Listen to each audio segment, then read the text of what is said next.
오신 우리 주 예수 그리스도 이름으로 간절히 기도합니다. 아멘. 하나님의 말씀 고린도후서 5장 14절로 17절까지를 합독하겠습니다. 고린도후서 5장 14절로 17절까지입니다.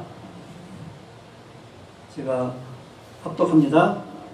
그리스도의 사랑이 우리를 강권하시는도다. 우리가 생각건대 한 사람이 모든 사람을 대신하여 죽었은즉 모든 사람이 죽은 것이라. 저가 모든 사람을 대신하여 죽으심은 산 자들로 하여금 다시는 저희 자신을 위하여 살지 않고 오직 저희를 대신하여 죽었다가 다시 사신 자를 위하여 살게 하려 함이니라. 그러므로 우리가 이제부터는 아무 사람도 육체대로 알지 아니하노라. 비록 우리가 그리스도도 육체대로 알았으나 이제부터는 이같이 알지 아니하노라. 그런즉 누구든지 그리스도 안에 있으면 새로운 피조물이라. 이전 것은 지나갔으니 보라 새 것이 되었도다. 아멘. 할렐루야. 자, 오늘 살피시면서 인사합니다. 참 잘 오셨습니다. 너무 아름답습니다. 어떻게 섬겨드릴까요? 네, 주 안에서 만나게 돼서 반갑습니다. 저는 송파구 삼전동의 주성길교회를 섬기고 있는 신광철입니다. 많은 분들을 만나면서 참 행복을 느낍니다. 특히 여기 오신 분들을 보면서 더 행복이 넘치는 것 같습니다. 우리 서영성 목사님을 통해서 어린아이와 같은 그 밝고 환한 웃음 속에 복음을 전하실 때 나도 도전이 되었습니다. 그래서 참 제가 원래 노래를 못해서 찬양을 못해서 친구들 간에는 옷벗김을 당할 정도로 노래를 못했는데 하나님 만나고 찬송가를 부르다 보니까 이만큼이라도 합니다. 그래서 저와 여러분이 만났다는 것은 우연히 일치가 아니고 하나님의 섭리 가운데 여러분들과 저를 만나게 하신 줄로 믿습니다. 저는 사람들이 너무 좋습니다. 사람들을 너무 또 사랑하고 특히 이제 어린아이들을 너무 사랑해서 어린이 목회를 하려고 목사 안수를 받았는데 지역적으로 송파가 어린이들과의 접근이 잘 안 되더라고요. 그래서 참 어려움을 많이 겪었는데 그럼에도 불구하고 목사 안수 받고 종로에서 공동목회 3년 사명자 교회로 3년을 공동목회 하다가 그 목사님이 얼마나 훌륭하냐면 25년 동안 평신도로 섬겼기 때문에 내가 이번 주 금요일날 목사 안수를 받았는데 그번 주 주일부터 당신은 부목사로 내려하고 나를 담임 목사로 세우고 3년을 공동 목회를 했습니다. 사명자 교회로. 이름이 좀 세지요. 그래서 사명자들을 세워서 파송한다는 목적하에 많은 일들을 한의 선교도 하고 많이 또 치유 사역도 많이 했었는데 그리고 3년이 지나고 송파구 삼전동에 18년 전에 개척을 하고 18년 한 8개월 만에 지금 이제 잠시 교회라는 외적 교회를 내려놓고 이제 교회된 내가 움직여서 교회들을 만들어야 되겠다 이런 생각하에 오늘 제가 이 자리에 선 줄로 믿습니다. 저는 고린도후서 5장 17절 그런즉 누구든지 그리스도 안에 있으면 새로운 피조물이라. 이전 것은 지나갔으니 보라 새 것이 되었도다. 새 것, 새 노래. 우리 여기 오신 분들도 이제 그런 주제로 새 노래로 포럼을 하고 막 그런 것 같더라고요. 그렇다면 우리가 하나님을 믿는 지 얼마 되었든지 간에 새 생명이 되지 않고 새 노래를 부르지 못한다면 하나님과는 관계가 없다는 사실을 아십니까? 성경에 여러 가지 숫자들이 나오지만 하루 이틀 사흘 또 내국 광야 출애굽 가나안 이제 아브라함 이삭 야곱 뭐든지 세 번째 것으로 완성이 되어진다는 사실을 성경을 잘 살펴보면 나오게 됩니다. 그렇다면 이사야 43장 18절에 이제 한번 찾아서 읽어볼까요? 이사야 43장 18절에는 이렇게 기록을 하고 있습니다. 보라 내가 너희는 이전 일들을 기억하지 말며 옛날 일들을 깊이 생각하지 말라. 이게 이제 킹제임스고 우리 개역 한글에는 너희는 이전 일을 기억하지 말며 옛적 일을 생각하지 말라. 이게 나는 새 생명이 되거나 새 사람이 되려면 이전 일과 옛적 일을 기억하지 말라고 합니다. 성경은. 근데 우리는 옛 것으로 돌아가는 모든 사람이 이전 일과 옛적 것 때문에 아파하고 싸우고 그러는 모습을 참 많이 봤습니다. 그래서 저는 참 그런 모습 속에서 안 좋은 면을 발견하고 지나간 것은 과감하게 버리고 잊어버리는 경건의 훈련을 많이 쌓습니다. 네. 왜 이전 일과 옛전 일을 기억하지 말라고 했을까? 19절 다 같이 큰 목소리로 읽겠습니다. 이사야 43장 19절. 보라, 내가 새 일을 행하리니 이제 나타낼 것이라. 너희가 그것을 알지 못하겠느냐? 정령이 내가 광야의 길과 사막의 강을 내리니. 하나님께서 다 하시겠다는 겁니다. 이것은 새 언약의 약속입니다. 수많은 사람들이, 기독교인들이 가장 저는 불쌍하다고 생각합니다. 왜냐하면 하나님을 믿고 있으면서도 누리지도 못하고 생명도 못 받고. 왜 그럴까요? 하나님은 어떤 하나님과 어떤 하나님이 계신다고 했죠? 보이는 하나님과 보이지 않는 하나님이 계시다고 성경은 말씀을 합니다. 그렇다면 여러분이 좌우에 오른쪽에 보이지 않는 하나님을 놓고 왼쪽에 보이는 하나님이 있다고 가정을 해보자고요. 그러면 보이지 않는 하나님이 보이는 하나님으로 오셨다는 것은 가짜로 왔다는 겁니다. 가짜. 예, 보이는 것은 참이고 보이지 않는 것은 참이고 보여지는 모든 것들은 가짜고 거짓이고 악이고 죄, 불의. 하나님 편에서. 근데 그거는 하나님 편에서는 나쁜 것이 아닌데 우리 육신의 생명으로 봐버리면 전부가 다 나쁜 걸로 보입니다. 그래서 이제 이걸 하나로 만드는 것이 믿음의 사람들이고, 그건 하나가 되었을 때 보이는 것과 보이지 않는 것이 하나로 통일되었을 때 구원이라고 말합니다. 이게 이제 새 생명을 얻는 과정인데, 로마서 6장 3절 한번 볼까요? 로마서 6장 3절 제가 읽어드립니다. 무릇 그리스도 예수와 합하여 세례를 받은 우리는 그의 죽으심과 합하여 세례를 받는 줄을 알지 못하느냐. 구약에 할례가 신약의 세례로 왔습니다. 할례 언약, 세례 받았다는 그분과 함께 죽고 그분과 함께 4절 읽어봅니다. 그러므로 우리가 그의 죽으심과 합하여 세례를 받음으로 그와 함께 장사되었나니 이는 아버지의 영광으로 말미암아 그리스도를 죽은 자 가운데서 살리심과 같이 우리로 또한 새 생명 가운데서 행하게 하려 함이니라. 무슨 생명? 새 생명. 예, 새 생명이 내게 왔는데 옛 생명과 혼합하면 포도주의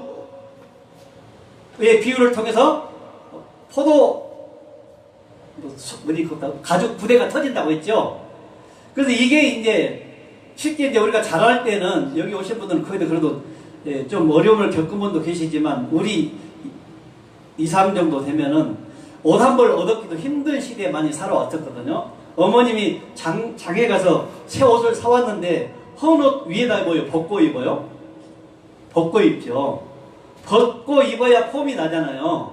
우리 영적인 생명도 옛 사람이 있고 새 사람이 있는데 옛 것을 완전히 벗어버리지 못하고 해결되지 않는 상태에서 성령을 받았네, 불을 받았네, 능력을 받았네, 구원을 받았네 하는데 자꾸 살다 보면 어느 것이 나와요? 옛 것이 나와요. 옛 것.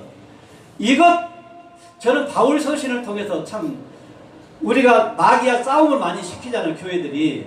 그런데 우리는 바울은 옛 것이 나왔어요. 싸우지 않아요. 싸웠어. 욕심을 냈어. 내가 아니다고 벗어버리라고 말해요. 이거 내가 아니었었네. 싸움할 수 있어요. 저와 여러분이 이제 처음 만났지만 또 사귀다 보면 무슨 일을 하다 보면 다툼이 있고 또는 불의한 일들이 있을 수 있어요. 그럼에도 불구하고 하고 난 다음에 이전 일과 옛전 일을 기억하지 말고 생각하지 말아라. 그리고 주님이 내 안에 계시고 새 생명이 된 존재라면 고린도후서 5장 10절부터 읽어보겠습니다. 5장 10절부터. 저는 이 경건의 연습을 하면서 내 자신의 조금씩 변화된 모습을 경험을 했습니다. 10절. 이는 우리가 다 반드시 그리스도 심판자 앞에 드러나 각각 선악간에 그 몸으로 행한 것을 따라 받으려 함이라. 근데 여러분들이 심판을 어떤 걸로 받죠? 심판을 어떻게 받죠? 심판은 뭘로 받아요? 여러분이 일평생 동안 살아오면서 했던 말로 심판을 받아요. 예. 우리 속담에도 말이 많으면 뭐가 많다? 실수가 많다. 가만히 있으면 어느 정도예요? 중간은 된다. 저는 그거 내가 원래 알지도 못했지만 워낙 알지 못해서 저는 입을 다물고 사는 시대가 참 많은 것 같아요. 나로 인한 말이 상대방에게 생명을 주는가 아니면 분열을 주는가 이런 것들을 생각하면서 참 말을 제가 못해요. 이 기록된 진리의 글 하나님의 말씀은 그나마 조금 하는데 세상의 친구들과의 만나면 한마디가 안 나와요. 말이 안 나와. 어떻게 할 줄을 잘 모르겠어. 그래서 참 답답한 면도 있거든요. 그래서 이제 친구들이 하나씩 이제 믿음 안에 있으니까 만날 시간도 없고 그러니까 그런 것들이 이제 모이면 세상 친구들 만나면 믿음의 말을 해요. 타락한 말들을 해요.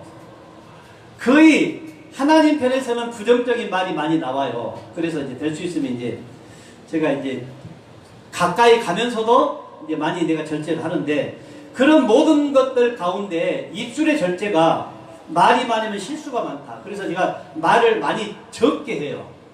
거의 일반 삶에서는 필요한 말 외에는 하지 않는 성격이고 그 스타일이에요. 그래서 이제 진리 복음 앞에서는 이제 여러분들도 저도 저보다 많이 깨달은 분이 계시고 저보다 못 깨달은 분도 계시고 저는 그래서 믿음은 자람인데 자라가라 그러잖아요. 베드로전서 2장 2절 한번 읽고 넘어올까요? 베드로전서 2장 2절 갓난 아이들과 같이 순전하고 신령한 저들 사모하라.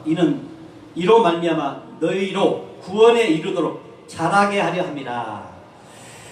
여러분들이 결혼했고 자녀들을 낳는데 자녀들이 여러분이 원하는 수준대로 자라가요? 아니면은 때에 맞게끔 하나님이 자라도록 하셔요? 가만 내버려도 자라요. 그런데 어떤 자녀들이 탈선을 할까요? 제가 이제 여기 좀 요양보호사를 하다 보니까 좀 부유하고 넉넉하고 이런 가정들을 보면 부모님이 내가 낳았다고 해서 내 것으로 소유물로 자녀들을 이렇게 양육하고 가르치는 것을 참 많이 봅니다. 이건 아닌데 이건 아닌데 참 그런 것들을 많이 하고 사는데 여러분의 자녀가 여러분을 통해 나왔어도 여러분의 것이에요? 하나님의 것이에요? 그래서 자녀들 걱정하지 마세요. 저도 이제 일남이녀 큰아들이 있고 작은딸 둘이 있는데 우리 때처럼 결혼을 빨리 안 하잖아요. 그러니까 좀 이제 그런 면들이 어쩔 때는 걱정이 되다가도 하나님의 아들 하나님 하시겠지 내버려 두는데 내가 많이 걱정한 만큼 많이 내 마음속에는 근심이 쌓이더라고요. 그래서 나는 100% 주님께 맡겨요 그냥. 그래서 이거 하라 저거 하라 거의 말도 별로 안 해요. 하나님께서 주신 지혜로 저들이 삶에서 모든 환경을 깨쳐나가야지. 제가 개척교회를 했으니까 자녀들이 얼마나 어려운 학교 생활을 했겠어요? 넉넉하지 못하니까. 그런 가운데 많은 사건과 일들이 있었죠. 심지어 이제 사업할 때 너무 어려웠을 때 딱지가 날라오니까 왜 아빠 저래? 이렇게 저들이 술을 먹고 잘못돼서 그래. 좀 잘하면 자기가 커서 술을 없애버리겠다고 조그만 초등학생이 그러더라고요. 이제 그런 어려움까지 많이 겪으면서 참 믿음은 자라가야 되는데 그분의 방법대로 자람이 많이 오늘날 이루어지지 않고 있죠. 더구나 이제 핵가족 시대에 제가 이제 잠시 택시 알바를 하는데 저녁 8시가 넘었는데 위례에서 택시를 잡은 초등학생이 학원을 가더라고요. 이게 엄마가 택시를 부르고 학원까지 데려다주고 번호 어떤 기사 얼굴 다 보고 전화번호 다 적어놓고 이제 자녀한테 잠깐 물어봤더니 공부가 재밌니? 아니요. 왜 가? 엄마가 가라고 하니까 가요. 이런 말 해요. 참 너무나도 넉넉한 것도 얘들한테는 좀 귀찮게 되겠다 이런 생각을 했어요. 그러면서 믿음 안에서 저는 사실 서두에 말씀드렸지만 율법의 대가인 목사님 밑에서 정말 아니오란 말 한 번 않고 한 25년을 조그만 사업하면서 교회가 필요한 물질이라면 드리면서 거의 우리 장막은 우리가 사는 것을 걱정 내버려두고 우리 교회가 필요한 모든 것이라면 드리면서 신앙생활을 해왔었죠. 그래서 그 많은 사람들 가운데 남들처럼 그렇게 공부를 많이 못했어도 배우지 못했어도 하나님의 지혜로 살아가니까 많은 사람들에게 유익을 끼칠 수 있더라고요. 그래서 참 하나님의 사람이란 건 어떤 것인가? 하나님은 반드시 우리가 살아가는 세상 속에는 수많은 사람의 다양한 믿음의 사람들이 있습니다. 그렇다면 저와 여러분이 믿음이 없었을 때를 한번 생각하고 여러분들 주위에서 여러분들을 나쁘게 하거나 괴롭히거나 상처를 주거나 어떤 미움을 가져다 줄 때 저는 이렇게 훈련했습니다. 저만 할 때 나는 저보다 못했었지. 이게 나보다 남을 낮게 여기는 삶. 나보다 나은 사람에게 권면이 가요. 여기 설득을 해요. 나보다 낫다고 생각하면 쳤다 마우스잖아요. 입이 다물어지잖아요. 이게 어떤 누구를 봐도 나보다 낫게 여기면 내가 할 말이 없습니다. 그래서 그런 부분 속에서 이제 우리 훌륭한 목사님들 여기 많이 오셨는데 이제 원래 이제 하나님의 말씀을 줄 때 무슨 언어로 줬어요? 히브리어로 줬잖아요. 이게 우리 글로는 번역을 많이 하다 보니까 오류가 많이 있다고들 많이 합니다. 저도 이제 배우면서 그런 말을 너무 많이 들었는데 하나님 그렇다면 우리나라 사람들은 어떻게 합니까? 그 말씀을 듣고 저는 우리 글로도 이해를 하고 하나가 되고 생명이 되는 길을 열어주시더라고요. 물론 이제 언어를 정확히 하신 분들은 아닌데라고 하지만 결론은 네가 예수가 되었느냐잖아요. 네가 구원을 받았느냐, 아들이 되었느냐. 그럼 아들이 되는 과정 가운데 다 다르잖아요. 서울 오는 길이 한 길이에요? 수만 가지예요? 네, 수만 가지 있어요. 하나님의 생명을 얻는 구원에 이르는 과정도 내가 생각하는 것이 다가 아니고 다른 사람들에게도 하나님의 지혜로 하나님의 능력으로 구원에 이를 수 있게 하고 아들이 되게 하고 하나님의 일을 할 수 있도록 하신다는 거죠. 아멘. 그래서 우리가 이제 참 많은 분들에게 저는 그 말을 많이 지적을 받았어요. 그래도 언어를 계속 해야 된다. 맞아요. 무조건 할 수만 있으면 해야 돼요. 배워야 돼요. 배우지 않으면 정확한 것이 나가지 않더라고요. 정확한 것이. 그래서 내가 말씀할 때마다 우리 목사님이 자꾸 지적을 해주시는데 감사합니다. 아무튼 감사하고요. 그런 부분에 있어서도 저는 제가 생명이 되니까 저는 다 받아 먹어요. 근데 저보다 생명이 덜 된 상태도 그 말을 해도 그 사람은 상처를 받아버려요. 그러면 개인에게 주어진 시간이 있다면 내가 할 말을 하고 누가 인도하게 해요? 성령. 저는 예수님의 말씀을 들으면서 제자들을 3년 반 동안 데리고 다니시면서 교육을 시켰잖아요. 그럼에도 불구하고 십자가 새 언약의 완성을 이루실 때 십자가의 모든 청함을 했을 때 그 제자들이 옆에 있었어요? 다 도망갔어요?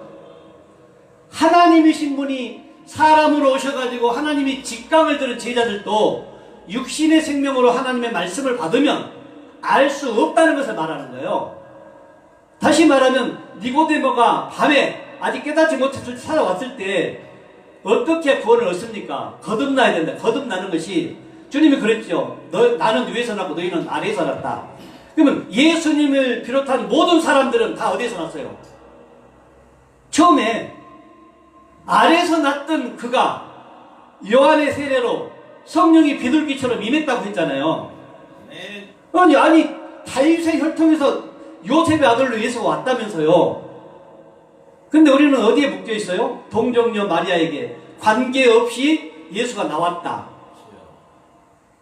근데 이거 하나 또 방송 들으면 난리 날 수 있는데 그럼에도 불구하고 이제 성령이 두 번째 온다는 것은 요한의 세례로 네가 성령이 임하는 것을 보거든 그가 내가 보내는 이인 줄 알라. 그때 한 번 내려왔어요. 주님이 사역을 마치고 내가 가면 또 다른 보이사 성령을 너에게 보내주겠다.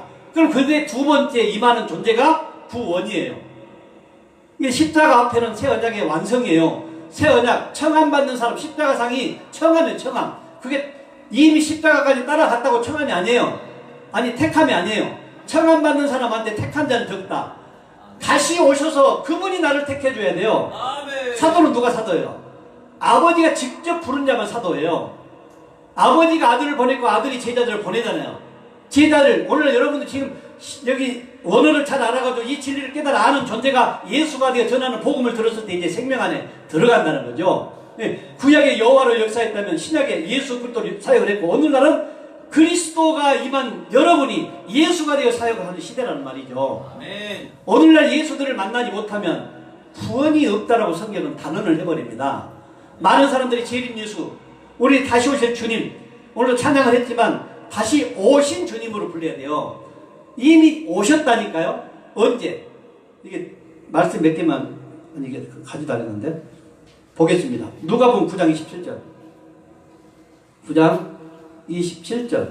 나 여호와는 말하고 이루는 여호와인데 말하고 이루는 여호와가 그 시대에 이루어지지 않으면 그분은 여호와가 아니므로 믿을 가치가 없는 거예요. 있습니다. 내가 참으로 너희에게 이르노니 여기 서 있는 사람 중에 죽기 전에 하나님의 나라를 볼 자들 또 있느니라. 여기 서 있는 사람 누구죠? 따르는 제자들이죠. 마태복음 16장 28절. 예수님이 살아 계실 때 말 한마디예요. 제자들을 향해서. 그 너희들이 죽기 전에 그분을 갖다 바로 왔어. 바로. 금방 와버려요. 진실로 너희에게 이르노니 여기 섰는 사람 중에 죽기 전에 인자가 그 왕권을 가지고 오는 것을 볼 자들도 있느니라. 요한복음에 보면 나는 그를 알고 너희는 그를 모른다 그래요. 그가 왜 요한도 그가 되었다는 것을 말하고 있습니다. 오늘날 성령이 임한 존재들도 그가 되었. 히브리어 3인칭 단수를 많이 쓰죠. 에고 에이미, 내가 죽고 그 안에 내 안에 그분이 계시니까 그분으로 사는 거예요. 그분으로. 이제 고린도후서 5장 15절. 고린도후서 5장 15절. 이게 저는 여기에 핵심 포인트가 있습니다. 5장 15절. 함께 읽습니다. 저가 모든 사람을 대신하여 죽으심은 산 자들로 하여금 다시는 저희 자신을 위하여 살지 않고 오직 저희를 대신하여 죽었다가 다시 사신 자를 위하여 살게 하려 함이니라. 죽었다가 사신 분이 누구죠?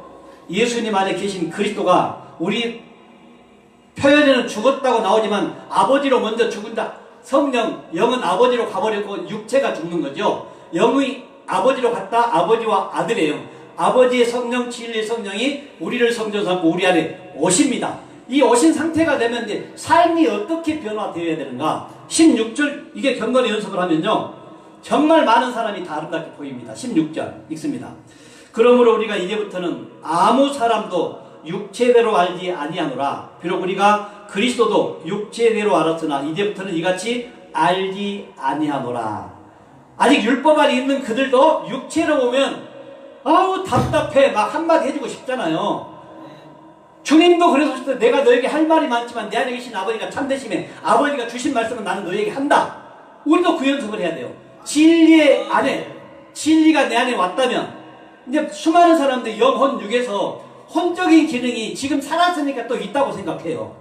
이게 혼적인 기능은 예수 그리스도 시대까지예요. 그분이 십자가 주실 때 영혼까지 다 죽였어요. 영혼까지. 그리고 영을 보내는 거예요. 영. 그 영혼이 안 죽으면 영이 못 와요. 영혼까지 죽어야 돼요.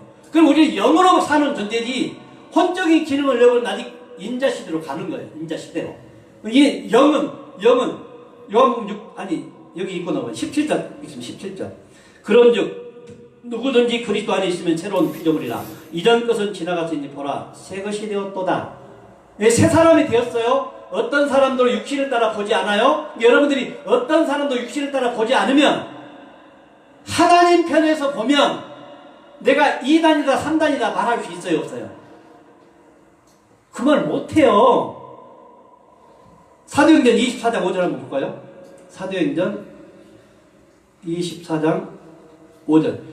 바울이 그 당시 어떤 복음을 전했어요? 예수가 그리스도라는 복음을 전했어요. 그랬더니 유대인들이 뭐라고 말하는 거예요? 우리가 보니 이 사람은 연병이라 천하에 퍼진 유대인을 다 소욕해 하는 자요 나사렛 이단의 괴순이다.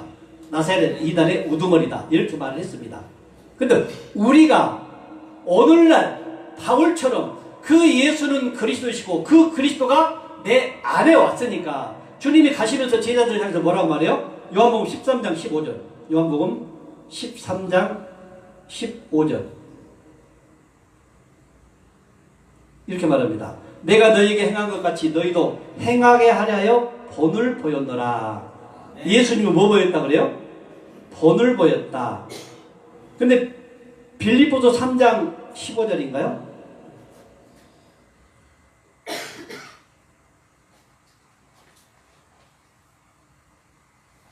네, 바울도 나를 본받으라 이렇게 말합니다. 여러분들이 그 시대, 예수님이 가고 없는 시대에 바울이 예수가 되어 복음을 전했던 그걸 본받으라고 말합니다. 오늘날은 그 바울이 있어요, 없어요? 여러분, 이 진리를 깨달아 아는 여러분이 나를 본받으라. 아, 나는 여기 담임 목사님 지난주간에 잠깐 대화를 했는데 당신은 나를 본받으라 이렇게 하고 다니신다 하더라고요. 나는 거기까지 잘 못하는데 그만큼 믿음 안에 정확하게 사신다는 거잖아요. 나를 본받으라 할 정도로 입에서 나와야 돼요. 나를 본 자는 누구를 보았거늘? 아버지를 보았거늘. 수많은 사람들이 2000년 전에 예수님을 아바타 만들었다. 아바타. 성경은 누구에 관한 게라고요? 하나님에 관한 것. 그분의 히스토리가 마이 스토리. 내게 정확하게 와서 내가 주인공이 안 되면 다 소용없어요. 다 나에 관한 얘기예요. 아브라함 얘기, 이삭, 야곱도 다 나에 관한 얘기. 내가 거쳐야 할 과정이라고요. 그래서 창세기 1장에 그 기록된 모든 말들이 우리가 버러지와 같다. 얘 낳고 보면 뭐 같아? 구더기처럼 기잖아요. 이런 사람이 낳았다고 다 사람이 아니고 이런 과정 속에 양육 과정이 있고 시간이 있다는 거죠. 예수님도 한번 볼까요? 마태복음 5장 9절.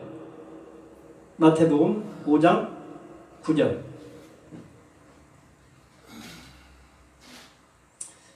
화평케 하는 자는 복이 있나니 저희가 하나님의 아들이라 일컬음을 받을 것이요. 마태복음 5장 2절. 입을 열어 가라사대 거저부터 심령이 가난한 자는 복이 있나니 쫙 이렇게 해가지고 화평케 하는 자가 복이 있다. 네. 언제 인정을 받는가? 45절로 보면 45절. 이 내용을 다 이제 준수하고 이런 42절부터 봅니다. 내게 구하는 자에게 주며 내게 꾸고자 하는 자에게 거절하지 말라. 또 내 이웃을 사랑하고 내 원수를 미워라 했다는 것을 너희가 들었으나 나는 너희에게 이르노니 너희 원수를 사랑하며 너희 핍박하는 자를 위하여 기도하라. 이같이 한즉 하늘에 계신 너희 아버지의 아들이 되리니 이는 하나님이 그 해를 악인과 선인에게 비추게 하시며 비를 의로운 자와 불의한 자에게 내리우심이니라. 이같이 한즉. 이게 마태복음 5장 1절부터 44절까지 내용이 여러분 삶에서 나와야 되죠. 나와야 되죠. 되어져야 돼요. 되어진 존재가 아들이 된다는 거죠. 하루아침에 아들 안 돼. 영접 기도에서 어떻게 구원을 받아요? 아들이면 다 아들이에요? 그 사람이면 다 사람이야. 사람이 사람다워야 사람이지. 하나님의 아들이면 다 하나님의 아들이에요? 하나님의 아들 다 와야지. 그가 오셔서 인자 예수가 전했던 말씀이 내 입을 통해 동일하게 선포되었을 때 아들로 인정을 받을 줄로 믿습니다. 주님 감사합니다. 오늘도 예배는